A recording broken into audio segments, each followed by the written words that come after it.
by Candid Dusting Powder. Candid dusting powder redness, irritation, sweat rash और fungal infection जैसे 4 skin problems का एक expert solution. अब रहो अनस्टॉपेबल कैंडिड डस्टिंग पाउडर के साथ। Earlier today, I spoke with His Majesty the King to request the dissolution of Parliament. The King has granted this request, and we will have a general election on the 4th of July. अभी अभी आप Britain के प्रधानमंत्री ऋषि सुनक को सुन रहे थे, जो बता रहे थे कि ब्रिटेन में 4 जुलाई को आम चुनाव होगा। जो भी दल या गठबंधन इसमें बहुमत हासिल करेगा, उसके नेता को प्रधानमंत्री की कुर्सी मिलेगी। यूँ तो सुनक के पास चुनाव कराने के लिए 28 जनवरी 2025 तक का समय था, मगर 6 महीने पहले की डेट देकर उन्होंने सबको चौंका दिया। ब्रिटिश मीडिया में छपी रिपोर्ट्स की माने तो उनकी कैबिनेट के अधिकतर लोगों के लिए भी ये सरप्राइज है, उनको इसकी उम्मीद नहीं थी। आज के शो में हम इसी विषय पर विस्तार से बात करेंगे। नमस्कार, मेरा नाम दिव्यांशी सुमराव है। आप देखना शुरू कर चुके हैं लल्लन टॉप का अंतर्राष्ट्रीय प्रसंगों से जुड़ा रोजाना का कार्यक्रम दुनियादारी, जहां आज बात ब्रिटेन में चुनाव की। पहले बेसिक्स क्लियर कर लेते हैं। ये यूरोप की पश्चिमी सीमा है। ज़मीनी सीमा के अंतिम छोर पर फ्रांस, जर्मनी और नीदरलैंड्स जैसे देश हैं। उसके बाद हो जाता है समंदर शुरू। इसको कहते हैं इंग्लिश चैनल। इंग्लिश चैनल के ठीक बाद कुछ द्वीप दिखते हैं। इन द्वीपों को ब्रिटिश आइल्स कहते हैं। इनमें कुल 3 देश हैं। पहला इंग्लैंड है, दूसरा स्कॉटलैंड और तीसरा है आयरलैंड। एक समय तक ये सभी ब्रिटिश साम्राज्य का हिस्सा थे। पूरे इलाके को ग्रेट ब्रिटेन कहा जाता था। फिर 1921 में आयरलैंड को आज़ादी मिल गई। वो संप्रभु देश बन गया। उसका नाम रखा गया रिपब्लिक ऑफ आयरलैंड। हालांकि उसका उत्तरी हिस्सा यूनाइटेड किंगडम में बना रहा। नदर्न आयरलैंड में अलग होने की छटपटाहट थी। वो रिपब्लिक ऑफ आयरलैंड में शामिल होना चाहता था। 1960 के दशक में चिंगारी भड़की। 3 दशकों तक सिविल वॉर चला। हजारों लोग इसमें मारे गए। इस काल को इतिहास में द ट्रबल्स के नाम से जाना जाता है। अंततः नदर्न आयरलैंड यूके का हिस्सा बना रहा। तो यूके क्या है? इसका पूरा नाम है United kingdom of great Britain and northern Ireland.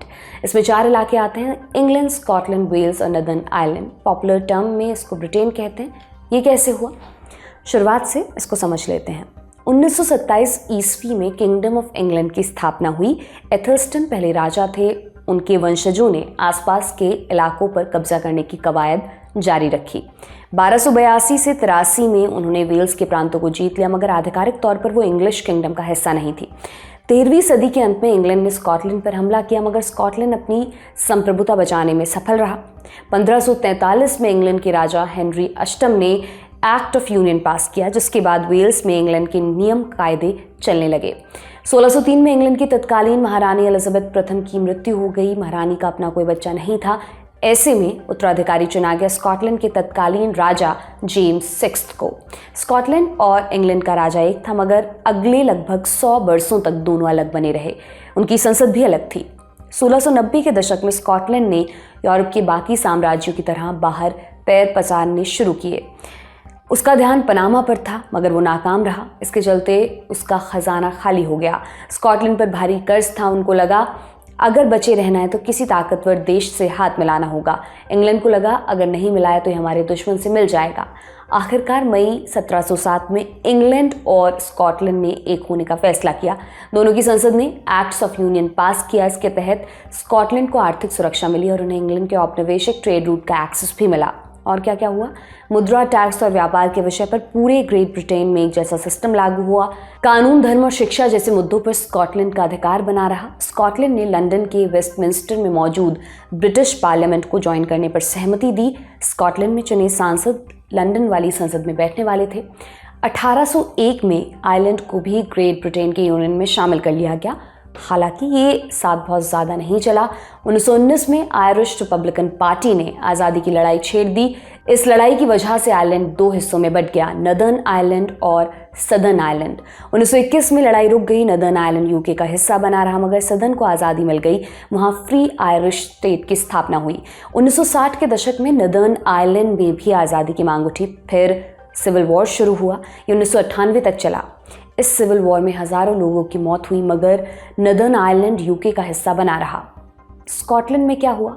19वीं सदी के अंत में वहाँ भी स्वराज के अधिकार की मांग उठी। कहा गया स्कॉटलैंड को खुद से अपना शासन चलाने का अधिकार मिलना चाहिए। 20वीं सदी की शुरुआत में स्कॉटलैंड के लिए अलग संसद बनाने का प्रस्ताव भी पेश हुआ, मगर 1914 में पहला वर्ल्ड वॉर शुरू हो गया। इसके चलते मांग ठंडे बस्ते में चली गई। वर्ल्ड वॉर के बाद आयरलैंड ने फ्री स्टेट की मांग जारी रखी, उसने गुरिल्ला लड़ाई कर आज़ादी हासिल भी कर ली, लेकिन स्कॉटलैंड में राजनीतिक पार्टियां दो धड़ों में बटी हुई थी। एक धड़ा ये मानता था कि इंग्लैंड के साथ बने रहने में ही भलाई है, अकेले दम पर हम आगे नहीं बढ़ पाएंगे। दूसरे धड़े का कहना था कि स्कॉटलैंड अपने आप में सक्षम है, उसको किसी के ऊपर टिके रहने की जरूरत नहीं है। पहले वर्ल्ड वॉर के बाद इंग्लैंड कमज़ोर पड़ रहा है, वो अपना ही बोझ नहीं उठा पा रहा है, वो हम पर ध्यान क्यों ही देगा। इस धड़े की दो पार्टियों, नेशनल पार्टी ऑफ स्कॉटलैंड और स्कॉटिश पार्टी ने 1934 में आपस में विलय कर लिया।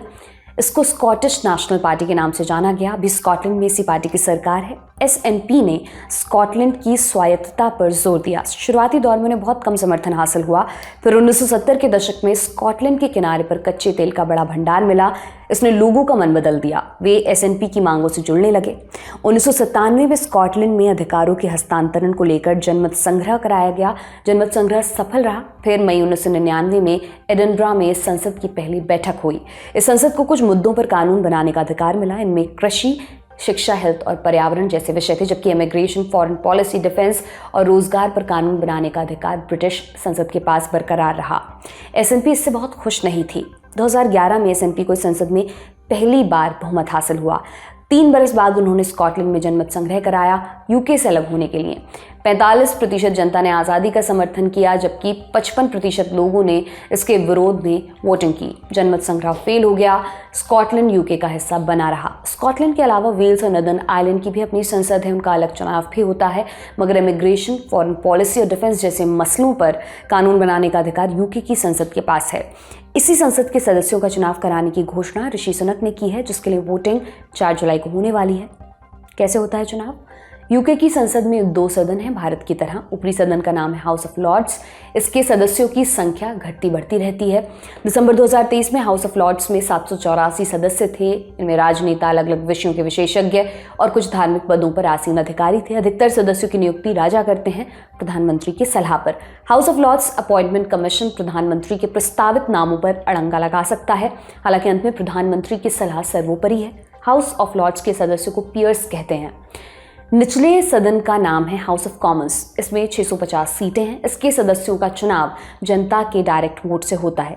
कैसे बटी हुई हैं सीटें?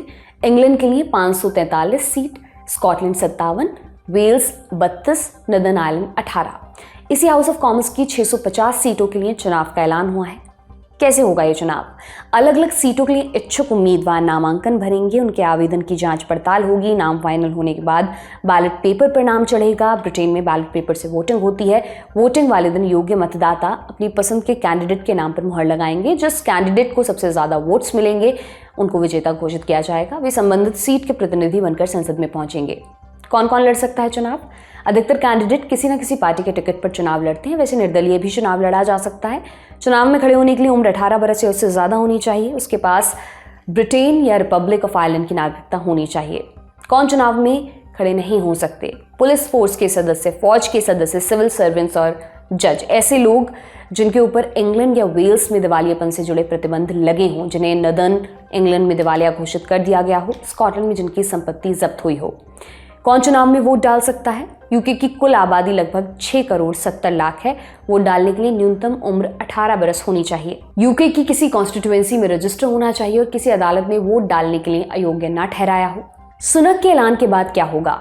24 मई को मौजूदा हाउस ऑफ कॉमन्स का अंतिम सत्र आहूत किया गया है। सुनक ने यूके के राजा किंग चार्ल्स तृतीय को 30 मई को संसद भंग करने की सलाह दी है। किंग चार्ल्स ने उनकी बात मान ली है। संसद भंग होने के बाद मौजूदा सांसद के विशेषाधिकार खत्म हो जाएंगे। हालांकि जब तक नई सरकार नहीं चुन ली जाती, सुनक और उनकी कैबिनेट पद पर बनी रहेगी, मगर वे अपने नाम के पीछे एमपी नहीं लगा सकते। कैसे बनती है सरकार? जैसा कि हमने आपको पहले बताया, हाउस ऑफ कॉमन्स में कुल 650 सीटें हैं। सरकार बनाने के लिए साधारण बहुमत की जरूरत होती है। साधारण बहुमत का मतलब हाफ प्लस 1 यानी 326। जो भी पार्टी या गठबंधन 326 या उससे ज़्यादा सीटें हासिल करेगा, उसको सरकार बनाने का न्योता दिया जाता है। उस पार्टी या गठबंधन का नेता ब्रिटेन का प्रधानमंत्री बनता है। कौन कौन सी पार्टियां हैं? 3 मुख्य पार्टियां हैं। नंबर 1 कंजर्वेटिव पार्टी, इसको टोरी पार्टी भी कहते हैं। स्थापना 1834 में हुई थी। पार्टी के कुछ दिग्गज प्रधानमंत्रियों के नाम जान लीजिए। Neville Chamberlain, Winston Churchill, Margaret Thatcher, David Cameron, Boris Johnson. मौजूदा प्रधानमंत्री ऋषि सुनक भी कंजर्वेटिव पार्टी के ही सांसद हैं। 2010 से ब्रिटेन में इसी पार्टी की सरकार है। आखिरी चुनाव दिसंबर 2019 में जीते थे। फिलहाल उनके पास हाउस ऑफ कॉमन्स में 334 सीटें हैं। Number 2, labour party. स्थापना फरवरी 1900 में हुई थी। लेबर पार्टी से चर्चित प्रधानमंत्री कौन रहे? Ramsay MacDonald, Clement Attlee, Harold Wilson, Tony Blair, Gordon Brown. Labour Party के मौजूदा नेता कायर स्टार्मर हैं। अगले चुनाव में उनकी पार्टी जीत के प्रबल दावेदार है। अगर लेबर पार्टी ने सरकार बनाई तो स्टार्मर ब्रिटेन के अगले प्रधानमंत्री बन सकते हैं। लेबर पार्टी 2010 के बाद से सत्ता में नहीं आई है। फिलहाल हाउस ऑफ कॉमन्स में उनके पास 205 सीटें हैं। लेबर पार्टी को इंग्लैंड के अलावा वेल्स में अच्छा खासा समर्थन मिलता है। तीसरे नंबर पर आते स्कॉटिश नेशनल पार्टी। इसकी स्थापना हुई थी 1934 में। स्कॉटलैंड में इसी पार्टी की सरकार चलती है। इनका प्रभाव स्कॉटलैंड तक सीमित है। एसएनपी स्कॉटलैंड की पूर्ण आज़ादी की वकालत करती है। उनके खाते में हाउस ऑफ कॉमन्स की 43 सीटें हैं। इनके मौजूदा लीडर हैं जॉन स्वीनी। हाल ही में उन्होंने हमजा यूसुफ की जगह ली है। स्वीनी ने 4 जुलाई को चुनाव कराने के फैसले की आलोचना की। उनका कहना है 4 जुलाई को स्कॉटलैंड में छुट्टियों की शुरुआत हो रही है, इसलिए चुनाव में बहुत सारे लोग हिस्सा नहीं ले पाएंगे। इन सब के अलावा Liberal Democrats, Democratic Unionist Party, Sinn Fein और न्यू रिफॉर्म पार्टी भी कतार में है। हंग असेंबली की स्थिति में इन पार्टियों की अहमियत बढ़ सकती है। अब कुछ ज़रूरी सवालों के जवाब भी जान लेते हैं। ब्रिटेन में पिछला आम चुनाव दिसंबर 2019 में हुआ था, यानी इस संसद का कार्यकाल दिसंबर 2024 में पूरा होने वाला था।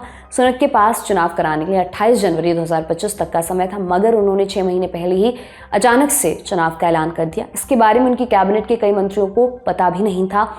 इस जल्दबाजी की 2 बड़ी वजहें बताई जा रही हैं। नंबर 1, महंगाई दर में कमी। सुनक जब प्रधानमंत्री बने थे तब ब्रिटेन में महंगाई दर 11% से ज़्यादा थी। उन्होंने इसको कम करने का वादा किया था। 22 मई को आई रिपोर्ट के मुताबिक अप्रैल महीने में ब्रिटेन में महंगाई दर 2.3% गिरी। जानकार कहते हैं सुनक इस सफलता को बनाना चाहते हैं। Number 2, Rwanda plan. सुनक सरकार ने तमाम दबावों और मानवाधिकार संगठनों के विरोध के बावजूद रवांडा प्लान को पास किया। इसके तहत ब्रिटेन पहुंचे अवैध शरणार्थियों को रवांडा भेजने की योजना है। ब्रिटेन में अवैध आप्रवास बड़ा चुनावी मुद्दा बनकर उभरा है। बड़ी संख्या में लोग इस पर रोक लगाने की मांग करते हैं। सुनक का प्लान उनके पक्ष में जा सकता है। हमने इस विषय को और विस्तार से समझने के लिए लंदन की यूनिवर्सिटी ऑफ वेस्टमिंस्टर में लेक्चरर डॉक्टर मुसब इकबाल से बात की। हमने उनसे पूछा कौन कौन से मुद्दे इस चुनाव को प्रभावित करने वाले हैं। देखिए, 3 बड़े मुद्दे तो उठाया जा रहा है। पहला तो कॉस्ट ऑफ लिविंग क्राइसिस है, महंगाई की मार है, और महंगाई से जुड़े हुए, बल्कि 4 कह लीजिए। महंगाई सबसे बड़ा मुद्दा है। आम लोगों से आप बात करेंगे तो यही मुद्दा है। इमिग्रेशन को बनाया जाता है क्योंकि वो राइट विंग के एक पर्टिकुलर नैरेटिव में, डिस्कोर्स में, वो उससे आसानी होती है उनको, अस वर्सेस देम की जो राजनीति है, पॉलिटिक्स है, यानी हिंदी में क्या, मैं और तू की एक तरह की सियासत की, जो हिंदुस्तान में भी हो। इमिग्रेशन उस पॉलिटिक्स को मदद देता है, लेकिन पहला मुद्दा तो कॉस्ट ऑफ लिविंग क्राइसिस। दूसरा इमिग्रेशन है, डेफिनेटली, कोई इसमें दो राय नहीं है। और पोलिंग में भी ये दिखाया जाता है कि कॉस्ट ऑफ लिविंग ज़्यादा बड़ा मुद्दा है इस वक्त लोगों के लिए, और इमिग्रेशन दूसरा मुद्दा है। तीसरा NHS, जो यहाँ के लिए एक बहुत इंपॉर्टेंट चीज़ है, नेशनल हेल्थ सर्विस, जिसके ज़रिए सबको एक फ्री हेल्थ केयर मिलता है, और उसकी हालत जो है चरमरा रही है। तो वो मुद्दा है। अभी जो ऋषि सुनक ने पिछले साल 5 प्लेज किया था, पहला प्लेज इनका यही था कि भाई हम NHS को बेहतर करेंगे, और लेकिन कितना हुआ नहीं हुआ। तो NHS एक बहुत अहम मुद्दा यहाँ रहता है, और वो इस बार भी है। और चौथा, अब ये कल की अगर स्पीच देखें ऋषि सुनक की, जिसमें उन्होंने इंतखाबात इलेक्शन अनाउंस किया, तो चौथा मुद्दा जो है वो सिक्योरिटी ऑफ द कंट्री भी, कि यूक्रेन है, रशिया है, मिडल ईस्ट के बिगड़ते हुए हालात हैं। तो सिक्योरिटी पर ही बहुत इसका मतलब है कि यूक्रेन, रशिया और ग्लोबल जो सिचुएशन है, उसको भी कहीं ना कहीं इलेक्शन के मुद्दे से जोड़ा जाएगा। ब्रिटेन में भारतीय मूल के लोगों की संख्या 18 लाख से ज़्यादा है। वे वहाँ की राजनीति में भी दखल रखते हैं। 2019 के चुनाव में लगभग 15 भारतवंशी हाउस ऑफ कॉमन्स पहुंचने में सफल रहे। मौजूदा प्रधानमंत्री ऋषि सुनक भी भारतीय मूल के हैं। ब्रिटेन के आम चुनाव में भारतवंशियों की क्या भूमिका रहती है? देखिए, भारतीय मूल के लोग जो हैं वो भी कई तरह के, एक तरह के तो नहीं, और उसमें भी डिफरेंट पॉलिटिकल ओरिएंटेशन लोगों को पाया जाता है। तो ये बात सही है कि हिस्टोरिकली लोग लेबर को ज़्यादा वोट करते हैं इंडियन डायस्पोरा में, लेकिन पिछले 10 सालों में लेबर का वोट जो है घटा है डायस्पोरा में। तो जैसे 60% 2010 में अगर मुझे सही याद है तो लेबर को लोगों ने दिया, 2019 में 30% सपोर्ट रहा लेबर को हिंदुस्तानी मूल के लोगों में। तो बल्कि इस साल के शुरू में फरवरी में एक खबर चली थी कि लेबर जो है इंडियन डायस्पोरा में काम को बढ़ाना चाह रही है इलेक्शन से पहले और अपनी पॉपुलैरिटी बढ़ाना चाह रही है, क्योंकि लेबर ने हिस्टोरिकली एक ग्रांटेड लिया है इंडियन वोट को और उसकी वजह से उसका शेयर घटा है और ऋषि सुनक और शायद सिंबॉलिक वैल्यू भी उसमें हो। तो लेबर इस बात को महसूस करती है कि इंडियन डायस्पोरा में जो मतलब उसको सपोर्ट घटा है, इसका सपोर्ट, और बहुत से कारण हैं डायस्पोरा में वोट घटने के। तो लेबर उस पर ध्यान दे रही है मेरे ख्याल से। चुनाव से पहले नतीजों के रुझान पोल्स में दिख रहे हैं। इनमें लेबर पार्टी की जीत की संभावना सबसे ज्यादा है। लेबर पार्टी के कायर स्टार्मर के प्रधानमंत्री बनने की प्रबल संभावना है। ब्रिटेन में आम लोग ऋषि सुनक और कायर स्टार्मर की तुलना कैसे कर रहे हैं और स्टार्मर की भारत को लेकर क्या सोच रही है? ये डिपेंड करता है कि कहाँ पर हम पूछ रहे हैं इस सवाल को। जाहिर सी बात है कि और कुछ जगह देखिए, ऋषि सुनक भी उस तरह से अवामी लीडर नहीं है जिस तरह बोरिस जॉनसन थे। अगर आप टोरी पार्टी में पॉपुलैरिटी की बात करेंगे तो बोरिस जॉनसन एक पॉपुलर लीडर थे। वो मेयर का इलेक्शन भी लंदन में जीते, जो बड़ी बात है। कियर स्टारमर भी उस तरह से अवामी नेता नहीं है जिस तरह पॉपुलिस्ट नेता होता है, लेकिन अवाम टोरी पार्टी से बिल्कुल परेशान है, इवन उन एरियाज में जहां टोरी पार्टी ऐतिहासिक तौर पर मजबूत रही है। तो